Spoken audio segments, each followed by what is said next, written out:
Mes parents veulent que je piège mon fiancé pour qu'il épouse ma sœur jumelle. Ma sœur jumelle a toujours été la préférée. En grandissant, mes parents me faisaient tout faire à sa place. Ses devoirs, les tâches ménagères, même ses dossiers d'inscription à l'université. Ils disaient que c'était un entraînement pour, quand il ne serait plus là. En réalité, je l'ai pratiquement élevé, tout en travaillant 3 emplois juste pour survivre. Et malgré tout ça, j'ai rencontré Owen. Il est gentil, drôle, et me traite comme si j'avais enfin de la valeur. Nous nous sommes rencontrés dans un café où je travaillais le matin. Il venait tous les jours pendant 2 semaines avant de finalement m'inviter à sortir. 6 mois plus tard, je l'ai présenté à ma famille. Ils ont été incroyablement accueillants, câlins, compliments, tout. Ma sœur a même plaisanté en disant qu'elle allait me le voler. J'ai ri. Mon père lui a serré la main comme s'ils étaient amis depuis toujours. Ma mère n'arrêtait pas de dire à quel point il était beau et chanceux de faire partie de notre famille. Ma sœur lui a fait visiter la maison et lui a montré nos vieilles photos d'enfance. Elle s'amusait à dire qu'on ne pouvait jamais nous distinguer. Owen était soulagé qu'il l'apprécie, car il savait à quel point ma famille pouvait être compliquée.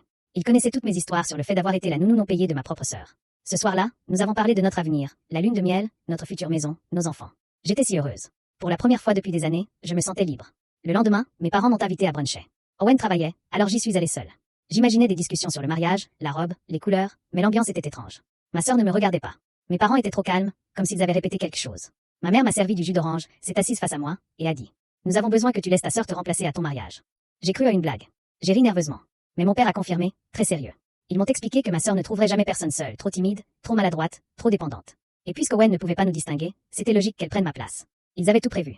Ma sœur se présenterait au mariage à ma place. Il s'arrangerait pour que je ne sois pas là. Owen l'épouserait en pensant que c'était moi. Et quand il se rendrait compte de la vérité, il serait trop tard. Ensuite, il m'aiderait à trouver quelqu'un d'autre. Comme si Owen était un vieux manteau qu'on pouvait simplement prêter. J'ai refusé catégoriquement. J'ai dit qu'Owen était mon fiancé et que je l'aimais. Le visage de ma mère s'est tordu de colère. Elle m'a traité d'égoïste. Mon père a dit que je détruisais la seule chance de bonheur de ma sœur. Ils m'ont rappelé tout ce qu'ils avaient fait pour moi, que je leur devais bien ça. Ma sœur a alors levé les yeux, en pleurs. S'il te plaît, tu sais que je n'aurai plus jamais cette chance. Tu es plus jolie, plus intelligente, meilleure en tout. Donne-moi juste ça. Je lui ai demandé si elle se rendait compte qu'elle était prête à tromper un homme pour qu'il l'épouse. Elle a hoché la tête. Sans honte. Je me suis levée et je leur ai dit qu'ils étaient tous fous. Ma mère s'est mise à pleurer, disant que je lui brisais le cœur. Mon père a dit que si je sortais de cette maison, je ne serais plus leur fille. Je suis partie. 1 heure plus tard, mon téléphone explosait d'appels. Tante, cousin, même ma grand-mère. Tous me traitaient de cruelle, d'insensible, parce que je refusais d'aider ma sœur. On me disait que j'étais dramatique, que je devrais partager mon fiancé comme un jouet d'enfant. Une cousine m'a écrit que j'étais égoïste et que je salissais la réputation de la famille. Je les ai tous bloqués. Owen ne sait rien de tout ça. Je ne sais même pas comment lui expliquer sans passer pour folle. Comment dire à quelqu'un que ta propre famille a tenté de te remplacer à ton mariage?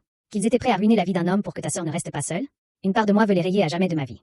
Mais une autre a peur qu'il tente de manipuler Owen, qu'il lui mente, qu'il me fasse passer pour folle. Je n'ai pas dormi depuis 2 jours. Chaque fois que je ferme les yeux, je vois ma sœur dans ma robe de mariée, à côté de l'homme que j'aime. Et mes parents, souriant au premier rang, comme s'ils n'avaient pas essayé de détruire toute ma vie.